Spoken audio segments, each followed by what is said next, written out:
సింహాచలం సింహాద్రి అప్పన్న ఆలయంలో ఉద్యోగ చేతివాటం ప్రదర్శించారు. హుండీ లెక్కింపులో ఇద్దరు ఉద్యోగులు 50,000 రూపాయలు దొంగలించినట్టు గుర్తించారు. ఒక పర్మనెంట్ ఉద్యోగి కాండ్రేగుల రమణ కాగా మరొకరు అవుట్సోర్సింగ్ ఉద్యోగి పంచదార్ల సురేష్ గా గుర్తించారు. దీనిపై మరింత సమాచారం మా ప్రతినిధి ప్రదీప్ అందిస్తారు. విశాఖ జిల్లా సింహాచలం కొండపై ఉద్యోగస్తులు చేతివాటం ప్రదర్శించారు. ఇద్దరు ఉద్యోగస్తులు, పర్మనెంట్ ఉద్యోగస్తుడు రమణ, కాంట్రాక్ట్ ఉద్యోగస్తుడు సురేష్, వీళ్ళిద్దరూ కలిపి ఉండి లెక్కింపు సమయంలో సింహాద్రప్పన్న స్వామివారి ఆలయంలో 50,500 దొంగతనం చేస్తున్నట్టు ఆలయ ఈవో అయితే గోపాలపట్నం క్రైమ్ పోలీస్ స్టేషన్కి ఫిర్యాదు అవ్వడం జరిగింది. క్రైమ్ పోలీసులు ఈ యొక్క కంప్లైంట్ని తీసుకొని ఘటనా స్థలానికి చేరుకొని వాళ్ళిద్దరిని అదుపులోకి తీసుకోవడం జరిగింది.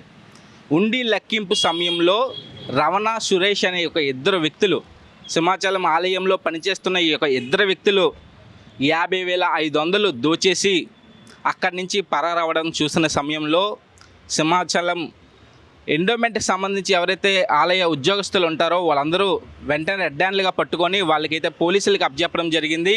ఓవరాల్గా సింహాచలం కొండపై ఇట్లాంటి ఘటనలు ఎన్నడూ లేని విధంగా ఇలాగ జరిగింది. ఉండి లెక్కింపు సమయంలో చాలా జాగ్రత్తగా ఉంటాం. ఎటువంటి ఎవరు డబ్బులు అనేవి కూడా దొంగతనం చేయకుండా సీసీ కెమెరాల మధ్య అధికారుల మధ్య ఉండి లెక్కింపు అవుతుంది. అట్లాంటి సమయంలో ఈ యొక్క ఉద్యోగస్తులే అంటే రమణ అనే వ్యక్తి పర్మనెంట్ ఉద్యోగస్తుడు, రమణ అనే వ్యక్తి కాంట్రాక్ట్ ఉద్యోగస్తుడు సురేష్కి పేపర్లో 50,500 పేపర్లో చుట్టి ఇవ్వడమే కాకుండా సంరేష్ అనే వ్యక్తి బ్యాగ్లో అంటే తాళాల బ్యాగ్లో ఈ యొక్క 50,500 పెట్టడంతో అక్కడున్న అధికారులు ఎవరైతే సింహాచలం ఆలయానికి సంబంధించి అధికారులు చూసి వెంటనే అక్కడున్న వ్యక్తులతో ఆ యొక్క బ్యాగ్ని చెక్ చేయడంతో వీళ్ళిద్దరు ఉద్యోగస్తులు బండారం బయటపడే పరిస్థితి కనబడుతుంది. కానీ అవుట్సోర్సింగ్ ఉద్యోగస్తులు ఎవరైతే సురేష్ ఉన్నారో ఆయన్ని తొలగించడం జరిగింది. అలాగే రమణ అనే వ్యక్తి పర్మనెంట్ ఉద్యోగస్తుడు రమణ అనే వ్యక్తిని అయితే సస్పెండ్ చేయడం జరిగింది. అయితే రమణని అయితే పూర్తిగా ఆ యొక్క ఉద్యోగం నుంచి అయితే తొలగించడానికి అయితే అధికారులు రంగం సిద్ధం చేశారనుకోవచ్చు. అయితే ఎన్నడూ లేని విధంగా సింహాచలంలో ఇట్లాంటి ఘటన చోటు చేసుకోవడంతో అధికారులందరూ కూడా అప్రమత్తం అయ్యారు.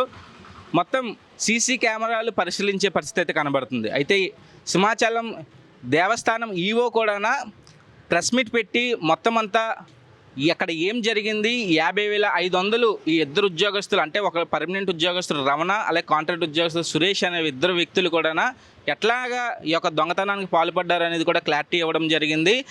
సింహాచలంలో ఇట్లాంటి ఘటనలు ఎన్నడూ జరగకుండా కూడా చూసుకుంటామంటూ కూడా అధికారులు అయితే సింహాచలం ఎండోమెంట్ అధికారులు అయితే చెప్పడం జరిగింది. అయితే క్రైమ్ పోలీసులు అంటే గోపాలపట్నం క్రైమ్ పోలీసులు ఈ యొక్క కేసుని అయితే చాలా సీరియస్గా తీసుకుని ఎంక్వైరీ చేయడం జరుగుతుంది. ఈ యొక్క వీళ్ళిద్దరూ గతంలో ఏదైనా సరే సింహాచలంలో ఈ యొక్క ఉండి లెక్కింపు సమయంలో కానీ అట్లాగే ఆలయంలో ఎటువంటి ఏదైనా ఇప్పట్లాగే గతంలో ఏదైనా దొంగతనానికి పాల్పడ్డారా అనేది కూడా పూర్తిగా ఎంక్వైరీ చేయాలంటూ కూడా సింహాద్రి అప్పన్న భక్తులు అయితే కోరే పరిస్థితి అయితే కనబడుతుంది. అయితే ప్రస్తుతం విశాఖ సింహాచలం కొండపై సింహాద్రి అప్పన్న ఆలయంలో పనిచేస్తున్న ఉద్యోగస్తుల చేతివాటం అప్డేట్స్. కెమెరామ్యాన్ శివమూర్తి, ప్రదీప్, విశాఖ నుంచి స్వతంత్ర.